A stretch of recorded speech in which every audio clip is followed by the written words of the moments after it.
Smart Long, whenever you're ready. Project number 6, State Court Case number 20/6 of 2024, State versus Mkanda Wise Boy Josie. Matters on the road today for judgment. Worship may proceed to place it on record. Yes, you may. Pleases, today's date is the 30th of January 2024. In Bloemfontein Court 20, presiding officer Mr. Baker, public prosecutor Mr. Mclone, interpreter Mr. Didi, accused person represented by Mrs. De Vries from Legal Aid South Africa. This matter is on the roll today for judgment in respect of the bail application. State is ready to proceed. Thank you. Mr. Vries. Thank you.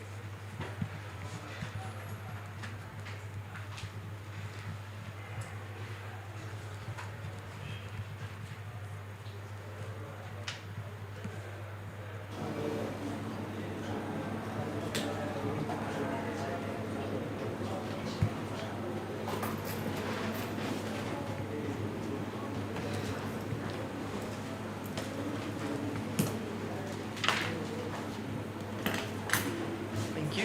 Then judgment in this matter. It's going to be quite a lengthy judgment. The accused may be seated in the meantime. Mr. Vries, will the accused be able to follow in English, or is the services of the interpreter needed to interpret as we go along? Is he fine in English? Yes, it is. Okay.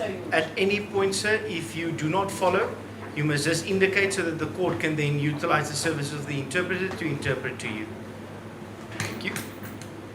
Thank you. In this matter, this is a bail application of Mr. Nantla Wiseboy Josie. In this matter, he stands charged with 3 charges, namely kidnapping, extortion, and murder. This is a Schedule 6 opposed bail application. From the onset, it's important to remember that the objective of release of an accused person on bail is to provide a mechanism designed to ensure that the finalization of a criminal matter against the said accused person does not have a negative impact on the lawful day-to-day activities and responsibilities of an accused person. Where Schedule 6 bail application is concerned, it stands on 2 distinct legs. Firstly, the presence of exceptional circumstances, and secondly, that the said exceptional circumstances is of such a nature that the interest of justice permits the release of the applicant on bail. Both these legs need to be fully discharged in order to qualify to be released on bail. Regarding the first leg, presence of exceptional circumstances, the legislator, in his infinite wisdom, refrained from providing a definition for the concept of exceptional circumstances and left it to the court to infuse the said concept with meaning. Throughout the years, the said concept has proven to be somewhat elusive and often difficult to pin down. It has been held on various occasions that it is not possible to make a close list as to what can be seen as exceptional circumstances and what not. It remains important to consider each case on its merit and each applicant on their specific merits and circumstances. In S versus Dlamini, S versus Gladla and others, S versus Joubert and S versus Skietekat, 1999 in brackets 4 SA 623 CC, at paragraph 64, it was held that, however, section 60 subsection 11A does more than restate the ordinary principle of bail. It states that where an accused is charged with a Schedule 6 offence, the exercise to be undertaken by the judicial officer in determining whether bail should be granted is not the ordinary exercise established in subsection 64 A to E, in which the interest of the accused in liberty are weighed against the factors suggested that bail be refused in the interest of society. Section 60 subsection 11A contemplates an exercise in which the balance between the liberty interest of the accused and the interest of the society in denying the accused bail will be resolved in favor of the denial of bail unless exceptional circumstances are shown by the accused to exist. This exercise is one which departs from the constitutional standard as set out in section 35 subsection 1F. Its effect is to add weight to the scales against the liberty of his word to be applied. It is thus safe to say that where a Schedule 6 bail application is concerned, it is not business as usual. There is more that needs to happen before bail can be granted. In S versus Peterson 2008 in brackets 2 SACR 35 bracket C at paragraph 55, the full bench concluded that the concept of exceptional circumstances should be construed as follows. Generally speaking, exceptional is indicative of something unusual, extraordinary, remarkable, particular, or simply something different. In essence, the court will be exercising a value judgment in accordance with all the relevant facts and circumstances. The personal circumstances that are really commonplace cannot constitute exceptional circumstances for the purpose of discharging the onus as contained in section 60 subsection 11a. This was also confirmed in S versus Scott Crossley 2007 ZASCA 127 in brackets 16. Exceptional circumstances refer to circumstances which are not to be found in the ordinary bail application, but pertains particularly to the specific applicant by a specific accused or application by a specific accused. These factors will then be examined and considered as a whole in deciding whether the specific accused has established something out of the ordinary unusual. This is also confirmed in S versus H 1999 in brackets 1, SACR 72W at paragraph 77E. In S versus Botha and another 2002 in brackets 1 SACR 222 SCA paragraph 19, it was stated that exceptional circumstances could very well sometimes be circumstances which indicate the improbability of the factors listed in section 60, subsection 4A to E coming into fruition. This was then again further elaborated on in S versus Brainkies 2003 SACR 575 SCA at paragraph 577F and 577I. The following principles were established. What is required is that the court consider all the relevant factors and determine whether individually or cumulatively they warrant the finding that circumstances of an exceptional nature exist which justifies his or her release. What is exceptional cannot be defined in isolation from the relevant facts. Safe to say that the legislator clearly had in mind circumstances which remove the applicant from the ordinary run and which serve at least to mitigate the serious limitations of freedom which the legislator had attached on the commissioning of a Schedule 6 offence. Factors that are exceptional in one applicant's case are not ordinarily exceptional in another and vice versa. If upon overall assessment the court is satisfied that the circumstances sufficiently out of the ordinary to be deemed to be established by the applicant and which consists with the interest of justice warrants his release, the applicant must be released on bail. The interpretation of the concept of exceptional circumstances was then again broadened in S versus Rudolph 2010 in brackets 1 SACR 262 SCA at paragraph 266 G to H. It was held that exceptional circumstances do not per se mean that they must be circumstances above and beyond and generally different from those enumerated in section 60 subsection 4 to 9. In fact, ordinary circumstances prevent or present to an exceptional degree may lead to the finding that bail is justified. The decision led to a whole new elusive concept, namely what is meant by ordinary circumstances present to an exceptional degree. In my view, the answer is to be found in the matter of Mhlongo and others versus S 2011 ZAF SHC 14, a judgment by the Free State High Court. It was explained that what section 60 subsection 11A requires from an applicant for bail is that he must show that such usual, common or ordinary factors in his particular case blend with some other particular element which gives such an ordinary factor an individualistic touch of character. This is at paragraph 19 of that judgment. It will therefore be readily appreciated that the phrase exceptional circumstances mean the ordinary facts or considerations for the grant of bail is set out in subsection 4 to subsection 9 of section 60 are not without more sufficient to permit the release of a bail applicant in a case where his right to personal freedom has to be considered against the backdrop of a whole range of factors in the interest of justice, dedicated to the release of such a bail applicant to be debarred. The salient principle that every case must be decided in accordance with its particular circumstances applies. It is for the court seized with the bail application to make a value judgment informed by the particular circumstances of this case.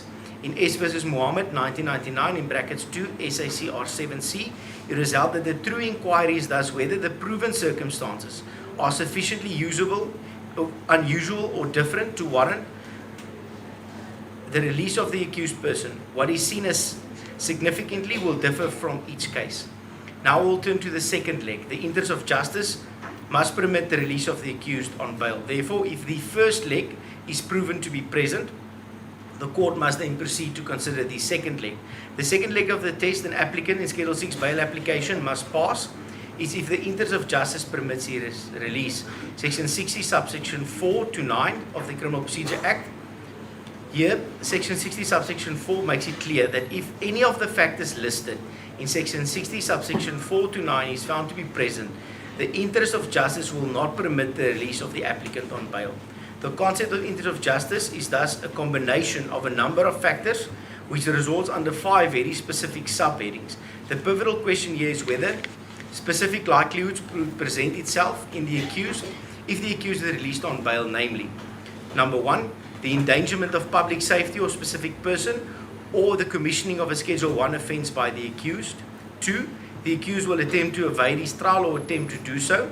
3, that the accused will influence or intimidate witnesses or conceal, destroy vital evidence or attempt to do so.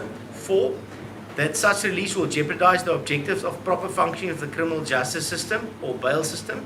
5, that such release will cause a disturbance to the public order or undermine public peace or security as stated in Section 60, subsection 4A to E. The contents of subsection 5 to 8 are also important guiding factors which must be taken into account in deciding whether any of the 5 interests of justice contained supra will disallow the release of the accused from detention or not. This was also confirmed in Mslangu versus Others, 2011, ZA FSHC 14 at paragraph 21. It is important to note that the right of an accused person to his personal freedom is not an absolute right which overrides all. His right to personal freedom has to be weighed carefully against the imperative duty of the state to protect its inhabitants from crime. This was also confirmed in the matter of Mslangu as stated supra. Now, when the court firstly takes into account all of the evidence as led in this matter, the court is not going to reiterate all of the evidence, it is duly on record, but only deal with specific portions thereof. The applicant in this matter has stated several facts which he intends to utilize to prove exceptional circumstances that merits it in the interest of justice that he be released on bail.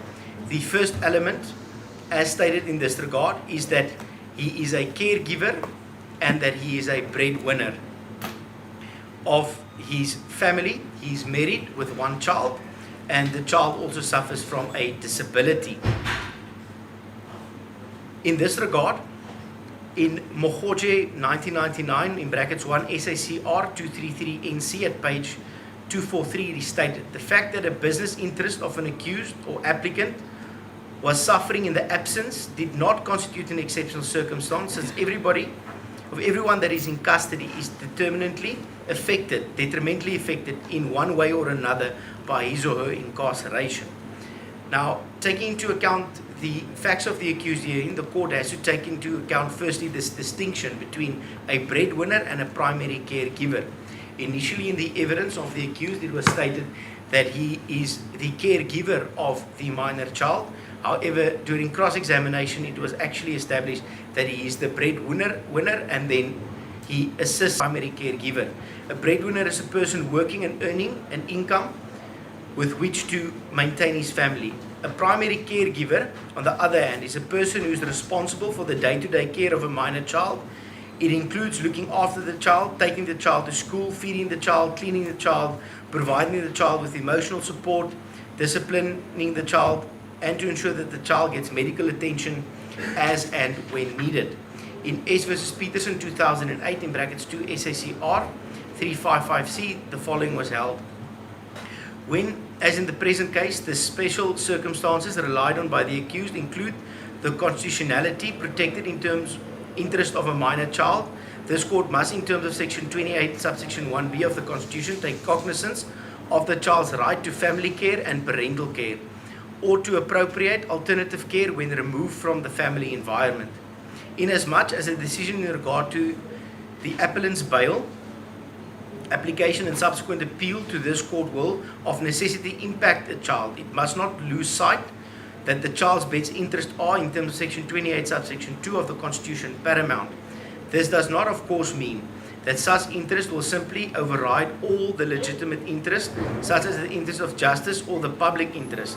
It must, however, always be taken into consideration as a relevant factor and a general guideline in assessing such competing rights. In S versus M, Center of Child Law as Amicus Curiae 2007 in brackets 2 SACR 539cc, the Constitutional Court has emphasized the importance of the consideration of the best interest of the child in circumstances when a custodial sentence or primary caregiver is considered. This also relates specifically to when an accused is to be kept in custody pending his matter. Parents should not be allowed to use their children as a pretext for escaping the otherwise just consequences of their own conduct. Parents should serve as the most immediate moral exemplar for their offspring, a primary caregiver that as they are expected to make moral choices from which their children can learn and for which they will be held accountable. As a point of departure where the right of a minor child are to be considered, the court must approach the bail application in a way which is least damaging to the children in question or the child in question, given the circumstances of the matter. This approach is not to permit errant parents unreasonably to continue with unlawful conduct. Rather, it is to protect innocent children from irreparable and avoidable harm, as confirmed in MC vs. S 2020 ZAMP MHC 29. In MC vs. S Supra, the court suggested the following approach when the interest of children forms part of varied interest involved in a bail application. As a point of departure, the court must determine whether the accused or applicant indeed is a primary caregiver or not. Secondly, if the accused is indeed a primary caregiver, the court should ascertain what the effect will be on the child or children in question if the bail were to be refused. Thirdly, if it is clear from the court that it is not in the interest of justice to release the accused on bail and the accuser is the primary caregiver, the court must apply its mind to the question whether it must necessarily take steps to ensure that the children would be adequately taken care of if the primary caregiver is incarcerated. Fourthly, where it is appropriate in the interest of justice, do not dictate otherwise, release the accused on bail. The conditions of such release must be determined bearing in mind the interest of the child as well. The court must utilize the principles as a touchstone and guide in deciding an appropriate bail condition. However, in M versus S Supra, the court found that the accused lifestyle prima facie that of an armed robber is incompatible with that of a loving, caring and responsible father. Subsequently, the accused appeal against the refusal of his bail was denied. Now, when the court takes it into account and the court specifically looks at the accused information that was placed before this court, it is clear that he is indeed not the caregiver of this child, since he is a taxi driver and he is constantly on the road. He is, however, the primary breadwinner of the minor in this matter, as well as his wife, which the undisputed evidence is that she is unemployed. Further, the court will now deal with the bare denial of guilt by an applicant. What is dealt under this heading is very closely related to what has been said under the heading of strength or weakness of a state's case against a bail applicant.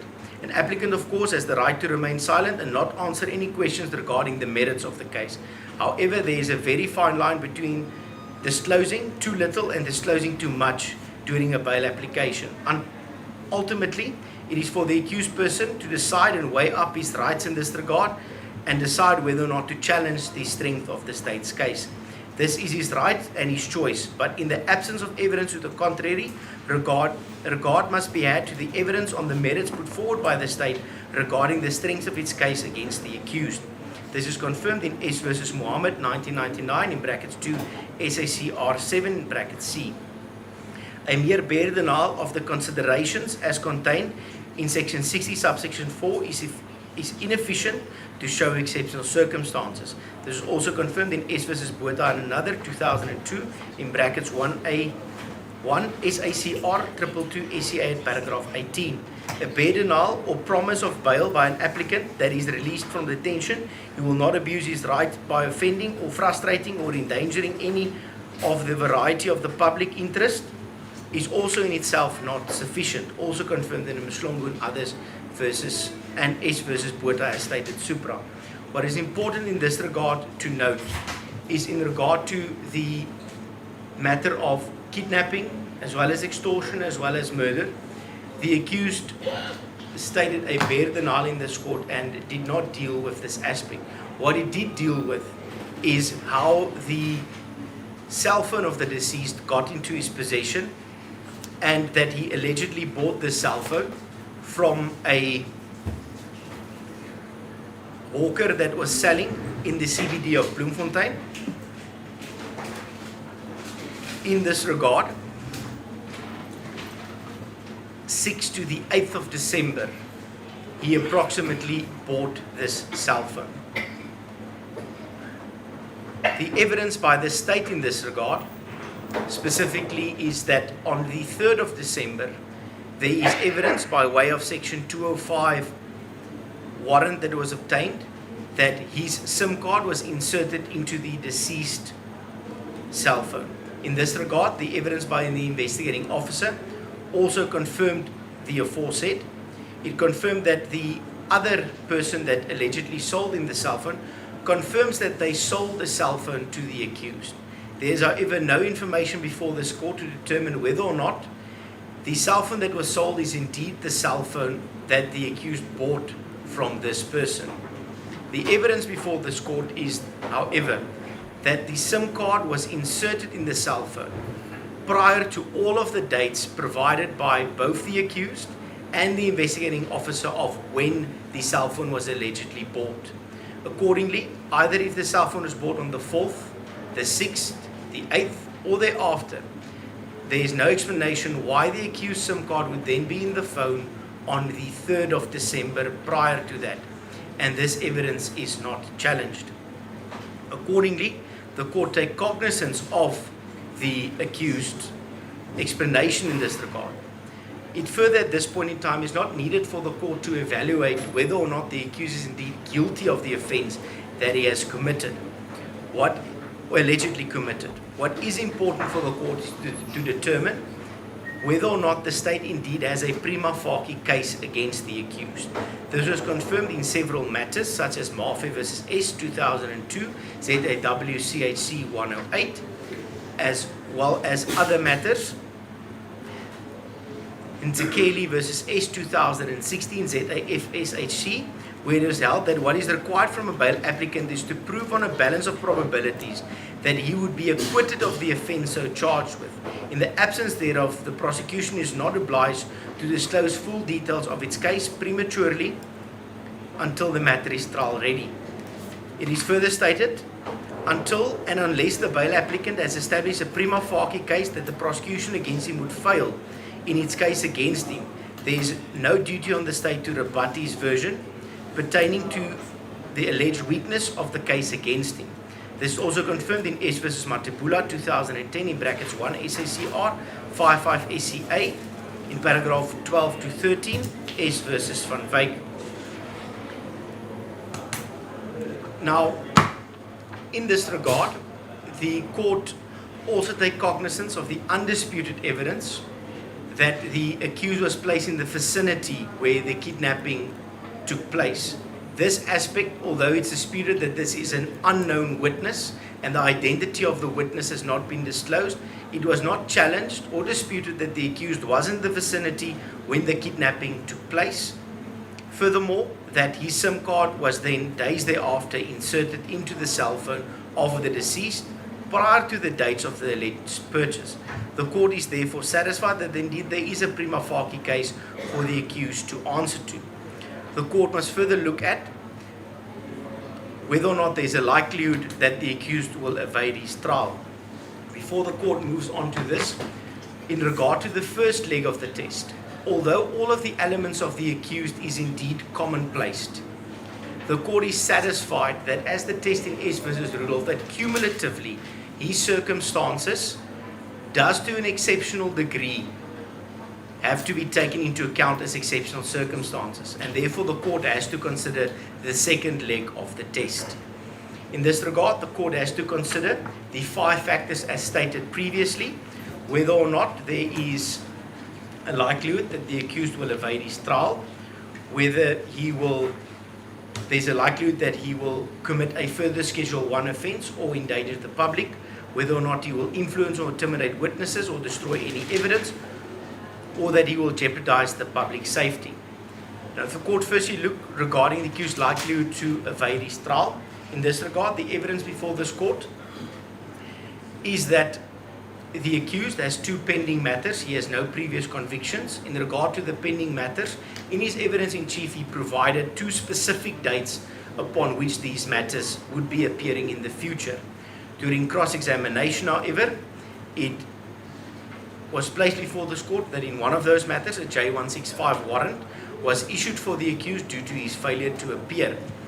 And only at that point did the accused state that he made arrangements with the investigating officer. However, that does not explain how he was then able to provide dates upon which he allegedly had to appear. Accordingly, when the court looks at the test for failure to appear as guidance in this regard, the test for failure to appear states that on a balance of probabilities, if the failure to appear is due to the accused's own fault, that is the test. And in this regard, the court, taking into account the information, is satisfied that the accused indeed failed to appear in that specific matter. Alternatively, the accused from the onset would have stated, I have made arrangements with the investigating officer in this matter that I could not appear and that there is a new date that has been arranged. This, however, is not the case. Since the accused has failed to appear in that specific matter, this is a concern that the court has that the accused will attempt to evade his trial and fail to attend thereto. The court also has to take into account that he already has 2 pending matters and he now has a further pending matter.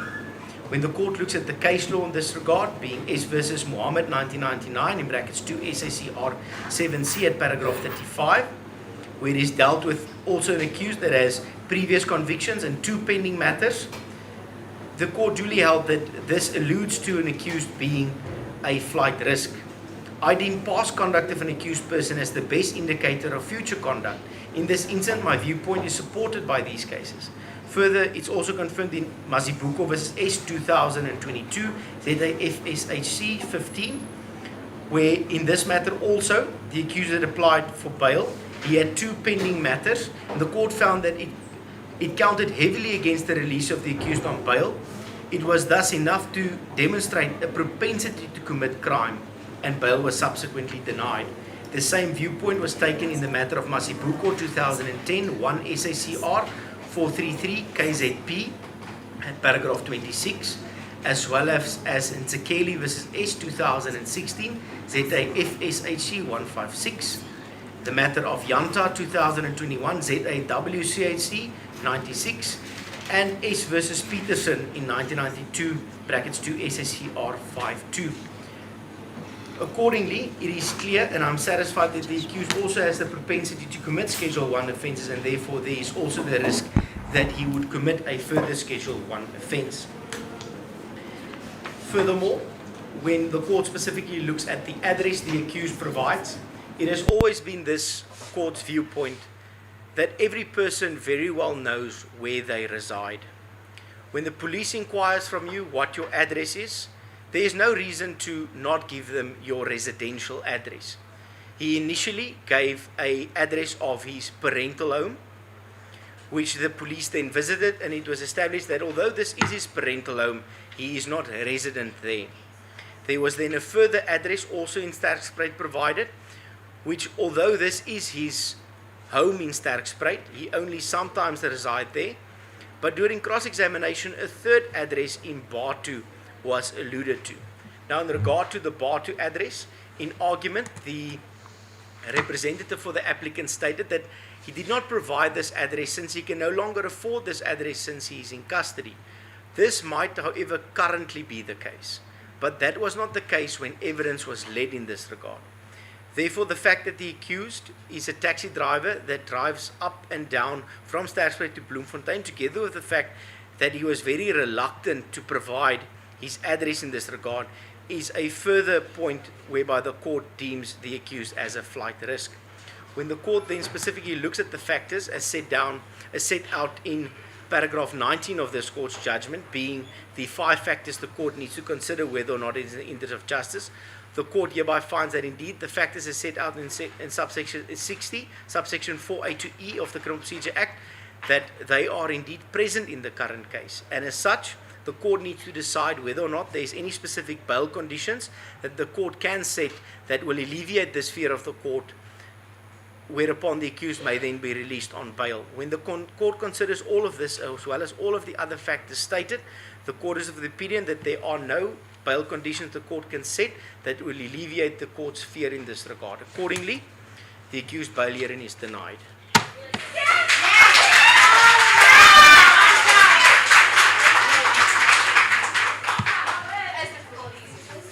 Please. Just give me 1 second, please. Court pleases.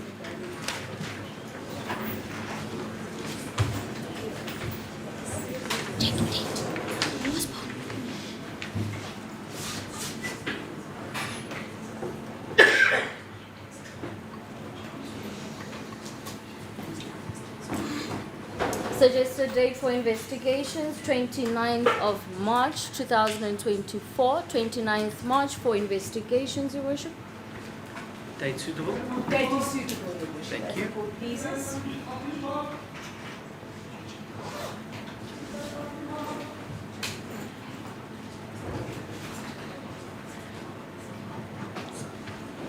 So your matter is hereby postponed to the 29th of March 2024 for the purpose of further investigation. You are remanded in custody until then.